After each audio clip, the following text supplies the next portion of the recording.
Hello everyone, I am Firdaus Khanam from PCCB division. My department is chemistry and today we are going to discuss to you anti-SC stage 1 question, previous year questions. So now start our first question. First question is boiling point of water is, water का boiling point क्या होगा? Boiling point क्या होता है? वो minimum वो temperature जिस पे हम किसी भी लिक्विड या मैटर का हम बॉइलिंग पॉइंट कंसीडर किसके लिए करते हैं? हम लिक्विड स्टेट के लिए करते हैं. ओके, तो बॉइलिंग पॉइंट हमें यहाँ पे पता लगाना है वाटर का. बॉइलिंग पॉइंट एक टेम्परेचर होता है जिसपे हम वाटर को देखते हैं कि वो चेंज होता है गैसेज स्टेज में, है ना. तो बॉइलिंग पॉइंट मेजर करने के थ्री स्केल्स हमारे पास यहाँ पर अवेलेबल है. कौन से? फर्स्ट आपको यहाँ पे मेंशन है, हमें यहाँ पे जितने भी ऑप्शंस दिए हुए हैं वो कौन सी डिग्री में दिए हुए हैं? केल्विन स्केल्स में दिए हुए हैं. ओके, तो केल्विन स्केल के अंदर बॉइलिंग पॉइंट ऑफ वाटर होता है 373 kelvin, but in Celsius scale it's will be same to 100 degree Celsius and in Fahrenheit it will be 212 degree Fahrenheit. Okay, तो बॉइलिंग पॉइंट यहाँ पर हमें बताना था कि केल्विन स्केल के अंदर बॉइलिंग पॉइंट कितना होगा. तो केल्विन स्केल के अंदर बॉइलिंग पॉइंट हमारा होता है 373 kelvin. Next question, by which property are gases and liquids different from solid. Okay, हमें यहाँ बताने की गैसेज और लिक्विड सॉलिड से किस तरह से डिफरेंशिएट करती हैं. ठीक है, तो हमें जो गिवन प्रॉपर्टीज है उसी के बेसिस पे यहाँ बताना होगा कि सॉलिड जो है वो गैसेज और लिक्विड से कैसे डिफरेंट. ओके, तो फर्स्ट हमारे पास वॉल्यूम है. हम देखें अगर तो सॉलिड, लिक्विड एंड गैसेज तीनों ही स्टेट होती है किसकी? मैटर की. और मैटर की प्रॉपर्टीज होती है कि उनके पास उनका वॉल्यूम होता है, मास होती है ना, वो किसी भी स्पेस को ऑक्यूपाई कर सकते हैं. तो दैट्स मीन इन तीनों के ही पास क्या प्रेजेंट होती है? वॉल्यूम प्रेजेंट होती है. सेकेंड, गैसेज के भी पास अपना एक पर्टिकुलर मास होता है, लिक्विड्स के पास भी होता है और सॉलिड के पास भी होता ही है. ठीक है, थर्ड होता है कंडक्टिविटी. सॉलिड में आपने देखा होगा जितनी भी मेटल्स होती हैं, मेटल्स में like copper, okay, silver is a good conductive, show करती है, गुड कंडक्टर होती है किसका? इलेक्ट्रिसिटी का. दैट मीन्स सॉलिड फॉर्म में अगर हम देखें तो मेटल्स जो होती हैं वो जनरली क्या करती है? कंडक्टिविटी शो करती है. कंडक्टिविटी टू टाइप्स की होती है, thermal conductivity and electrical conductivity. Okay, metals जो होती है वो दोनों ही टाइप की कंडक्टिविटी को शो करती है. लिक्विड्स की अगर हम बात करें यहाँ पर, तो लिक्विड्स में हम यहाँ पर वाटर की बात करें, वाटर कंडक्टिविटी शो करता है. ठीक है, देन गैसेस की बात अगर हम करें तो गैसेस जो होती है वो नॉर्मल एटमॉस्फेयर प्रेशर पे तो कंडक्टिविटी शो नहीं करेंगी, बट कौन सी कंडक्टिविटी? इलेक्ट्रिकल कंडक्टिविटी शो नहीं करेंगी. लेकिन जब गैसेस हाई टेम्परेचर पे चेंज हो जाती है, अपनी आयोनाइजेशन पोजिशंस पे आ जाती है, आयोनाइजेशन स्टेज पे आ जाती है, वो कहलाती है प्लाज्मा स्टेट. तो जब गैसेस प्लाज्मा स्टेट्स के अंदर होती है तो वो कंडक्टिविटी को शो करती है. मीन्स तीनों ही प्रॉपर्टीज कौन कौन सी? Volume, masses and conductivity present होती है. किसमें? गैसेस में प्रेजेंट होगी, सॉलिड में प्रेजेंट होगी, लिक्विड में प्रेजेंट होगी. बस क्या नहीं है, क्या बच गया अब हमारे पास यहाँ पे? फ्लूइडिटी. अब फ्लूइडिटी क्या होती है एक बार हम ये भी देख लेते हैं. फ्लूइडिटी वो टेंडेंसी होती है जिसके थ्रू कोई भी लिक्विड बह सकता है. Matter that means it can be flow, it can flow easily. Okay, तो फ्लूइडिटी जो होती है वो सबसे ज्यादा हायर होती है किसके अंदर? गैसेस के अंदर. इसके पीछे भी कोई रीजन होगा, बिकॉज हम यहाँ पे इनके इंटरमोलिकुलर फोर्सेस की बात करेंगे. इंटरमोलिकुलर फोर्सेस जो होते हैं वो गैसेस के अंदर सबसे ज्यादा लूजली बॉन्डेड होते हैं, इसीलिए गैसेस फ्रीली मूव कर सकती हैं. इसका मतलब है वो इजीली फ्लूइडिटी शो कर सकती है. ठीक है, लिक्विड्स की बात करें हम, लिक्विड्स की प्रॉपर्टी तो सबको पता है कि लिक्विड्स बहुत इजीली फ्लो करते हैं, है ना. तो लिक्विड्स क्यों फ्लो करते हैं? बिकॉज उनके बीच के भी जो इंटरमोलिकुलर फोर्सेस होते हैं वो कंपैरिजन में किसके? सॉलिड के कंपैरिजन में बहुत ज्यादा लूजली पैक्ड होते हैं, लूजली बॉन्डेड होते हैं, तो वो भी इजीली फ्लो कर सकते हैं. ओके, बट कौन बच गया अब हमारे पास? सॉलिड. सॉलिड बहुत ज्यादा टाइटली पैक्ड होता है, इसके पास इसके फ्री मॉलिक्यूल्स नहीं होते, इसका फिक्स शेप, साइज, वॉल्यूम होती है और ये इजीली फ्लो नहीं कर सकता. तो एक हमारे पास जो प्रॉपर्टी बच गई है वो कौन सी बच गई है? फ्लूइडिटी. इसके बेसिस पे ही हम इन तीनों को डिफरेंशिएट कर सकते हैं. बाकी तो तीनों में ही प्रेजेंट होती है, वॉल्यूम प्रेजेंट होती है, मास और कंडक्टिविटी. तो हमारा आंसर जो होगा वो क्या होगा? Fluidity. So next question is, yes, ice is floating on water in a beaker. When ice completely melts, then level of water in beaker. हमने आइस को डाला है एक बीकर के अंदर. बीकर फिल्ड है किससे? वाटर से. जब हमने वाटर के ऊपर आइस को डाला तो आइस यहाँ पे फ्लोट करने लगा. बट उसके बाद जब ये मेल्ट हो गया तो हमें बताना है कि बीकर का जो वाटर लेवल है वो बढ़ेगा, घटेगा या वैसा ही रहेगा। सो देखो, जब कोई सॉलिड या आइस फ्लोट करता है वाटर के ऊपर, रीजन क्या होता है? यहाँ पर इसकी डेंसिटी के बेसिस पे या वॉल्यूम के बेसिस पे अगर हम बात करें तो आइस की वॉल्यूम फ्रीज होने के बाद इंक्रीज हो जाती है। ओके, तो वॉल्यूम जब इसकी इंक्रीज हो जाती है तो ये इजीली यहाँ पे फ्लोट कर पाता है। ठीक है, वॉल्यूम इंक्रीज होगी, दैट्स मीन डेंसिटी कम हो गई, इसलिए वाटर के ऊपर इजीली फ्लो कर रहा है। जैसे ही हम, और इसके अलावा अगर कोई और सॉलिड होता तो क्या होता, जब हम सॉलिड को लिक्विड के अंदर डालते हैं तो सॉलिड अपने वेट के अकॉर्डिंग वाटर को डिस्प्लेस कर देता है ना, लिक्विड को डिस्प्लेस कर देता है ना। तो यहाँ पर नहीं हो रहा है ऐसा, क्योंकि इसकी वॉल्यूम किसके कंपैरिजन में ज्यादा है? वाटर के कंपैरिजन में ज्यादा है, इसलिए ये इजीली यहाँ पे फ्लोट करेगा। और फ्लोट करने के बाद जब ये मेल्ट होगा तो इसका टेम्परेचर इंक्रीज नहीं होगा, बिकॉज ये वापस से अपनी पुरानी वाली कंडीशन के अंदर लौट आएगा। ठीक है, तो बीकर के अंदर जो वाटर लेवल है वो वैसा का वैसा ही रहेगा। मीन्स हमारा आंसर होगा remains the same. Next answer is The boiling point of a gas is 180 degree Celsius. This temperature is equivalent to, यहाँ पे हमको इसको कैलकुलेट करके बताना है कि -80 डिग्री सेल्सियस जो होता है वो केल्विन स्केल्स पे किसके इक्वल होगा। हम कैसे इसको मेजर कर सकते हैं? इसके लिए हमें क्या करना होता है, लोअर पॉइंट जो होता है केल्विन स्केल में 0 डिग्री सेल्सियस के इक्वल वो होता है 273 केल्विन। इसके अंदर हमको गिवन जो वैल्यू है डिग्री सेल्सियस में कितनी दी है, -80 डिग्री सेल्सियस, इसको ऐड करना होगा। हमें यहाँ पे साइन के साथ वैल्यू पुट करनी है -80 डिग्री सेल्सियस। जब हम इस ब्रैकेट को ओपन करेंगे तो प्लस माइनस साइन माइनस में चेंज हो जाएगा, और हम जब इसको सॉल्व करेंगे तो हमें यहाँ पर एग्जैक्ट जो वॉल्यूम मिलेगी, वैल्यू जो मिलेगी वो कितनी होगी, 193 केल्विन। तो हमारा राइट आंसर क्या होगा, 193 केल्विन।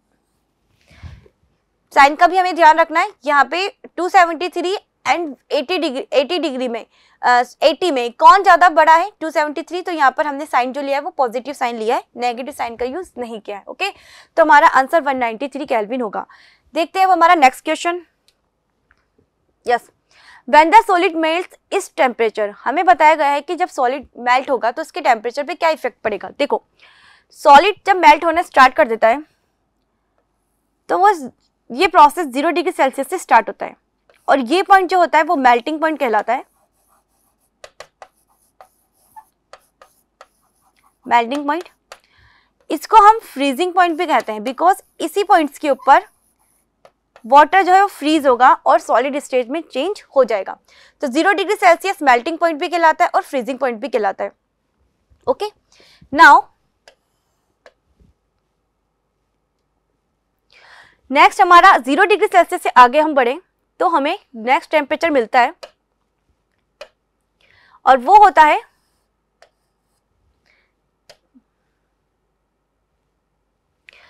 हमारा 100 degree Celsius. Okay, 100 degree Celsius जो होता है ये हमारा बॉइलिंग पॉइंट कहलाता है।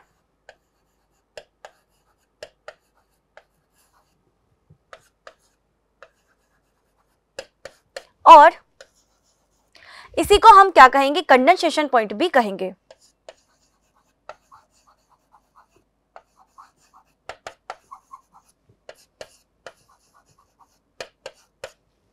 ओके, तो यहां पर हमें 0 डिग्री सेल्सियस और 0 डिग्री सेल्सियस मिल गया, यानी कि मेल्टिंग पॉइंट है, फ्रीजिंग पॉइंट है। ओके, अब हमें देखना है कि हमसे पूछा गया है कि सॉलिड जब मेल्ट होगा तो उसके टेम्परेचर पे क्या इफेक्ट पड़ेगा। तो देखो, जब कोई भी सॉलिड मेल्ट होना स्टार्ट होता है तो 0 डिग्री सेल्सियस से उसका टेम्परेचर इंक्रीज नहीं होता है, बिकॉज ये सारी हीट जो एक्स्ट्रा हीट वो मेल्ट होने के लिए ले रहा है वो सब कंज्यूम हो जाती है किस फॉर्म में, लेटेंट हीट ऑफ फ्यूजन में। फ्यूजन मीन्स मेल्टिंग को ही कहते हैं। ठीक है, लेटेंट ऑफ फ्यूजन क्या होती है, वो हीट जिसपे कोई भी सॉलिड कन्वर्ट होना स्टार्ट कर देता है। किस पे कन्वर्ट होना स्टार्ट कर देता है, अपनी नेक्स्ट स्टेज की तरफ जाना स्टार्ट कर देता है। ओके, जब ये अपनी नेक्स्ट स्टेज की तरफ जा रहा होगा तो तब तक इसका टेम्परेचर इंक्रीज नहीं होगा, जब तक कि each and every particles of ice पूरी तरह से चेंज नहीं हो जाते, किसमें, लिक्विड स्टेट में चेंज नहीं हो जाते हैं, तब तक ये अपनी सारी की सारी एक्स्ट्रा एनर्जी को कंज्यूम करते चला जाएगा, किस फॉर्म में, लेटेंट हीट ऑफ फ्यूजन में। और उसकी वैल्यू कितनी होती है, 1 second, yes, it will B 3.34 into 10⁵ joule पर kg. Okay, so latent heat of fusion here will be work. So due to this reason, जो सॉलिड्स है जब वो मेल्ट होगा तो उसका टेम्परेचर इंक्रीज नहीं होगा और वो कैसा रहेगा, रिमेन्स कांस्टेंट, बिकॉज जितना भी टेम्परेचर इंक्रीज हो रहा है वो सब कहाँ कंज्यूम होता चला जा रहा है, आइस के पार्टिकल्स को ब्रेक डाउन करने में, उस पार्टिकल्स के बीच के जो मॉलिक्यूल्स हैं उनके जो बॉन्ड है उनको ब्रेक डाउन करने में वो कंज्यूम होता चला जा रहा है। और ये किस फॉर्म में कंज्यूम हो रहा है, लेटेंट हीट ऑफ फ्यूजन की फॉर्म में। ये लेटेंट हीट ऑफ फ्यूजन वहाँ वर्क कर रही है और क्या कर रही है, आइस के पार्टिकल्स को एक दूसरे से दूर करने का काम कर रही है। जब ये बॉन्ड्स पूरी तरह से टूट चुके होंगे तब आइस किस में चेंज हो जाएगा, लिक्विड फॉर्म में। लिक्विड में आने के बाद इसका टेम्परेचर इंक्रीज होना स्टार्ट होगा और वो कहां तक चला जाएगा, 100 डिग्री सेल्सियस तक। तो हमारा आंसर यहाँ पे क्या होगा, remains constant. Next, in which state of a substance it has the shape. हमसे ये पूछा गया इस क्वेश्चन के अंदर, लिक्विड, गैसेस और सॉलिड में से ऐसा कौन सा सब्सटेंस होता है जो हमेशा अपनी शेप को रिटेन कर, अपनी शेप को रिमेन करके रखता है, दैट मीन्स कांस्टेंट उसकी शेप होती है, इजीली कन्वर्ट नहीं होती। तो इन तीनों में अगर हम देखते हैं तो कौन होता है, ऐसा सॉलिड होता है जिसकी शेप ऑलवेज कांस्टेंट होती है, इजीली चेंज नहीं होती। तो very simple question, right answer will be solid. Next question, yes, the physical state of water at 298 kelvin temperature is. हमसे पूछी गई है कि केल्विन स्केल पे हमें बताना है कि जो फिजिकल स्टेट होगी इस टेम्परेचर के ऊपर लिक्विड की वो कैसी होगी। मीन्स हमें पता है कि 273 केल्विन जो होता है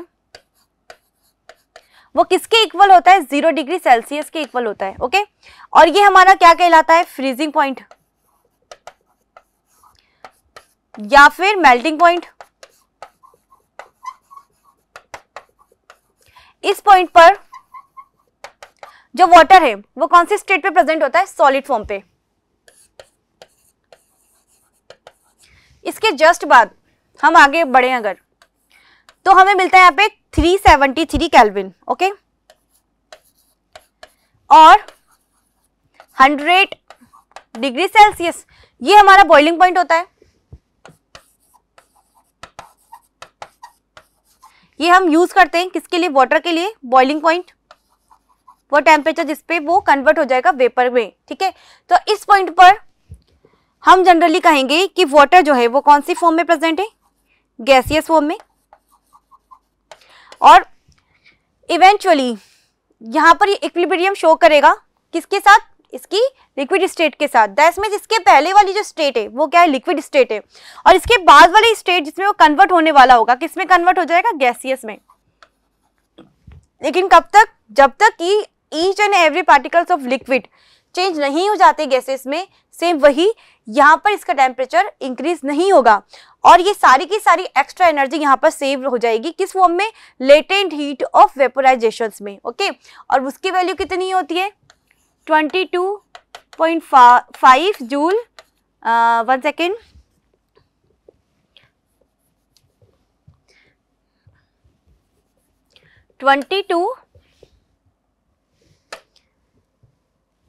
I'm writing here 22.5 into 10⁵ joule पर केजी। ओके, इस फॉर्म में वो कंज्यूम हो जाएगी। मीन्स हम समझ गए कि 0 डिग्री सेल्सियस पे या 273 केल्विन पर यहाँ पे वाटर किस फॉर्म में होगा, सॉलिड फॉर्म में। जब हम 373 केल्विन पर जाएंगे तो ये टेम्परेचर हमारा इक्वल होगा 100 डिग्री सेल्सियस के, और ये हमारा बॉइलिंग पॉइंट है। और इस फॉर्म पे यहाँ पे इक्विलिब्रियम शो करेगा लिक्विड और गैसेस। दिस मींस यहाँ पर ये गैसेस और लिक्विड फॉर्म के अंदर प्रेजेंट हो सकता है, बट ये बहुत इजीली समझना कि जब हम 373 के बिलो टेम्परेचर पे होंगे तो यहाँ पे लिक्विड स्टेट होगी, और जैसे ही हम इसके आगे इस टेम्परेचर पे पूरा बॉइल जब हो चुका होगा वाटर, तो किस फॉर्म में चेंज हो जाएगा, गैसेस फॉर्म में। तो 298 केल्विन हम देखते हैं कि इन दोनों के बीच का एक टेम्परेचर है। तो इन दोनों के बीच की स्टेट कौन सी हो गई, दिस इज सॉलिड स्टेट और ये गैसेस स्टेट। तो बीच में हमें कौन सी स्टेट मिल गई, liquid state.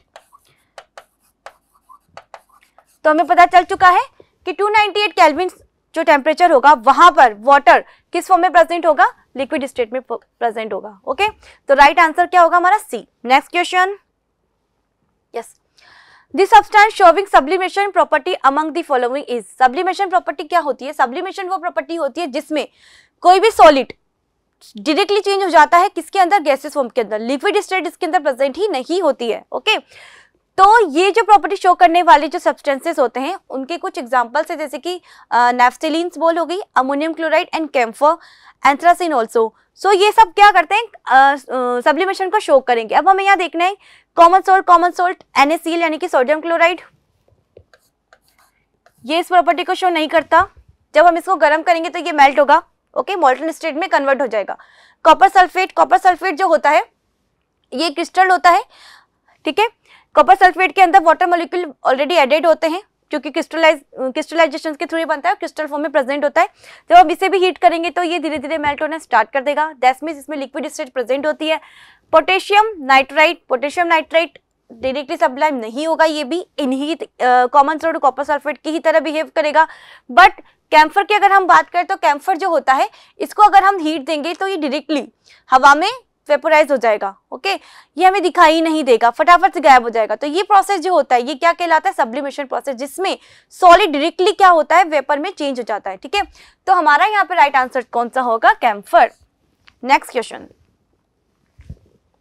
Is on heating camphor in a porcelain dish it got mixed in air without melting, this phenomenon is known as. हमें बताना है कि डिश के अंदर जब हमने पॉलीसिलिन डिश के अंदर जब कैम्फर को गर्म किया तो वो डायरेक्टली सॉलिड से किस में चेंज हो गया, वेपर में। तो हमें प्रोसेस का नाम बताना है कि ये जो प्रोसेस हुआ ये कौन से प्रोसेस के थ्रू हुआ है। तो ये प्रोसेस मैंने जस्ट अभी डिस्कस किया था आपसे, ये कहलाता है sublimation. Okay, so next question is the water kept in an earthen pot मटका become cool during summer by which process. Okay, हम पहले सबसे पहले पॉइंट वाइज पॉइंट इसको डिस्कस करेंगे, डिफ्यूजन, सब्लिमेशन, इवेपोरेशन, ऑस्मोसिस क्या होता है। पर मैं सबसे पहले आपको बता देती हूँ कि इसका राइट आंसर क्या होगा, इवेपोरेशन। इवेपोरेशन वो प्रोसेस होता है जिसके अंदर कोई भी लिक्विड जो होता है वो बिलो द बॉइलिंग पॉइंट ये जो प्रोसेस होता है ये सरफेसेस पे काम करता है, दैट मींस ये अप्लाई होगा ओनली सरफेस पे। बॉटम ऑफ द लिक्विड ये फिनोमिनन अकर नहीं होता, because bottom of the liquid क्या होंगे, एक एक लिक्विड के एक एक मॉलिक्यूल्स जो हैं जब तक एक दूसरे से अलग नहीं हो जाते वो वेपर में चेंज नहीं होंगे। तो इवेपोरेशन जो होता है डेली लाइफ में डेली होता ही रहता है ना। इसमें क्या होता है, ये सरफेस फिनोमिनन होता है, जिसमें सरफेस का जो वाटर होता है वो किस में चेंज हो जाता है, वेपर में। और किस टेम्परेचर पे, किसी भी टेम्परेचर पे, बिलो द बॉइलिंग पॉइंट। सो इस प्रोसेस में होता क्या है कि सराउंडिंग एरियाज की जो हीट होती है उसको वो सब्सटेंस एब्जॉर्ब करता है और हीट, उस हीट की हेल्प से वो वेपर में चेंज हो जाता है। सॉरी, सेम यही प्रोसेस अर्थन पॉट में हमको देखने को मिलेगा। कैसे, अर्थन पॉट जो होता है मटका, उसके सरफेसेस पे यहाँ पे पोर्स होते हैं, उन पोर्स में से रेगुलर वाटर जो है वो बाहर आना स्टार्ट कर देता है ना, वाटर बाहर आ रहा होता है। तो ये वाटर क्या करेगा, अर्थन जो पोर्ट है उसके सराउंडिंग जो एरियाज है वहां पे जो जितनी भी हीट है उस हीट को ये एब्जॉर्ब कर लेगा, ठीक है। और एब्जॉर्ब करने के बाद कन्वर्ट हो जाएगा किसमें, वेपर में। तो ये प्रोसेस क्या कहलाएगा, इवेपोरेशन, क्योंकि इसने हीट एब्जॉर्ब कर ली है तो सराउंडिंग एरियाज के आसपास का टेम्परेचर वो डिक्रीज हो गया और डिक्रीज होने की वजह से मटके का पानी ठंडा होना स्टार्ट हो गया। तो ये प्रोसेस इवेपोरेशन कहलाता है। जितने भी कूलिंग इफेक्ट हम डेली लाइफ में देखने को मिलता है, जैसे कि फर्श का गीला होकर के सूख जाना, कपड़े का जल्दी सूख जाना, है ना।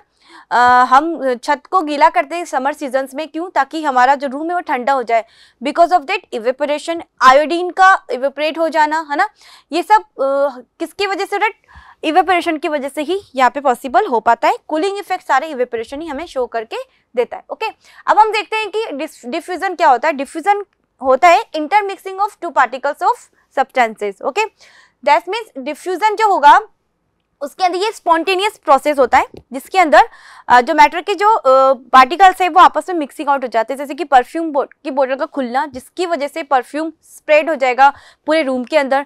तो ये प्रोसेस होगा डिफ्यूजन। डिफ्यूजन की rate solid, liquid and gases तीनों में अलग अलग होती है। सबसे फास्ट गैसेस, फिर लिक्विड एंड सबसे स्लो सॉलिड के अंदर होगी। देन सब्लिमेशन, जस्ट अभी हमने डिस्कस किया कि सब्लिमेशन वो प्रोसेस है जिसके थ्रू एक सॉलिड जो होता है वो डायरेक्टली सॉलिड से गैसेस के फॉर्म में कन्वर्ट हो जाता है। ओके, उसके बाद ऑस्मोसिस। ऑस्मोसिस भी क्या होता है, एक टाइप ऑफ डिफ्यूजन है। डिफ्यूजन में हम यहाँ पे किसी भी मेम्ब्रेन का यूज नहीं करते, मीन्स यहाँ पे कोई फिल्टर नहीं होता है जिसके थ्रू ये डिफ्यूजन हो रहा है, बट यहाँ पे एज ए फिल्टर यूज की जाती है सेमी मेम्ब्रेन एक मेम्ब्रेन होती है, ठीक है, एनिमल मेम्ब्रेन जिसको कहते हैं, सेमी परमेबल मेम्ब्रेन वो होती है, उसके थ्रू यहाँ पर हायर टू लोअर जो कंसंट्रेशन होगी उसमें सॉल्वेंट के जो पार्टिकल्स है वो मूव करते हैं, तो वो ऑस्मोसिस कहलाता है। ओके, तो डिफ्यूजन और ऑस्मोसिस में क्या डिफरेंस है, सेम प्रोसेस होता है, हायर टू लोअर कंसंट्रेशन की तरफ जाएगा, बट इसमें सेमी परमेबल मेम्ब्रेन का यूज हम करते हैं और डिफ्यूजन में नहीं करते हैं, डिफ्यूजन स्पॉन्टेनियसली हो जाता है। Okay, next question, which of the following compound can not be sublime. हमने अभी जस्ट डिस्कस किए थे सब्लिमेशंस के जो सब्सटेंस होते हैं जो सब्लिमेशन शो करते हैं, वो होता है sodium chloride, anthracene, ammonium chloride, camphor. इनमें से क्या होगा, कैम्फर, अमोनियम क्लोराइड और एंथ्रासिन, तीनों मैंने बताया था कि तीनों ही सब्लिमेशन शो करते हैं, but sodium chloride sublimation show नहीं करता है, तो हमारा राइट आंसर यहाँ पे क्या हो जाएगा, ए। ओके, तो हम मिलते हैं अपनी नेक्स्ट स्लाइड में एनटीएससी स्टेज 1 के अदर क्वेश्चंस को लेकर के। Till then, thank you so much.